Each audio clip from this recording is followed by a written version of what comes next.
Yeah, මොකද වෙන්නේ?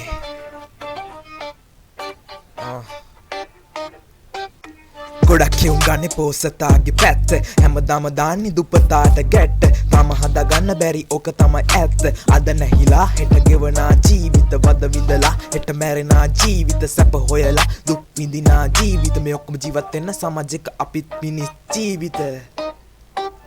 හරියන්න කල් යනවා එක තැන පල් වෙනවා පටන් ගද්දි හැමෝටම පොඩ්ඩක් හරි කෙලවෙනවා ඇලවෙනවා නැලවෙනවා සමහර හොඳ නිදිනවා ඇල්ල බලදි උන් නිකම්ම ගොඩ යනවා ඉපදෙන්න ගොඩම අපි හැමෝටම ලෙඩ මොකද කියලා දැනගන්න සමහරුන්ට නෑ ඉඩ උන් වෙලා ඉන්නේ තව කෙගි අඩ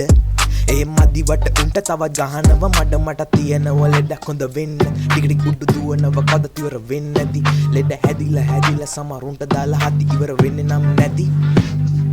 මගුලද කියලා උඹටත් හිතෙන්නේ නැතිවම කන්න හදන්න එපා ඇම හොයලා බලපන් හොඳට ඒ ගැන විතරකන් යන්නේ උඹලගේ සින්දු හැම ගන්නේ පොඩ්ඩක් හිතන්න කාලයක් වරදිනවා තව එක වාරයක් හිතපන් එක තවත් එක හීනයක් ඒ වගේ හිතන්න හදන කොහොම තවත් එක නාමයක් අපිට තම චර්යාව හදගන්න බැරි වුණාට ලෝකෙ කැරකෙන්නේ තමත් එක්කම රටාවට කැරකිවොත් කරගෙන ලෝකෙ වෙනස් රටාවට එහෙම කළොත් වෙනස් වෙන්නේ එළි අඳුර විතර සමහරු කතා කරන්නේ සුද්ධ කරන්න මුළු ලෝකෙම පුළුවන්ද කියලා හිතනවා එවිට අපිට පුළුවන් ලොකු දෙයක් සුද්ධ කරපම්බලා යන එන මග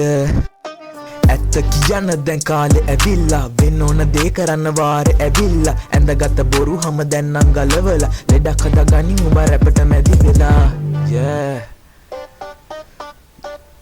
රයිගම්පුර මොකද වෙන්නේ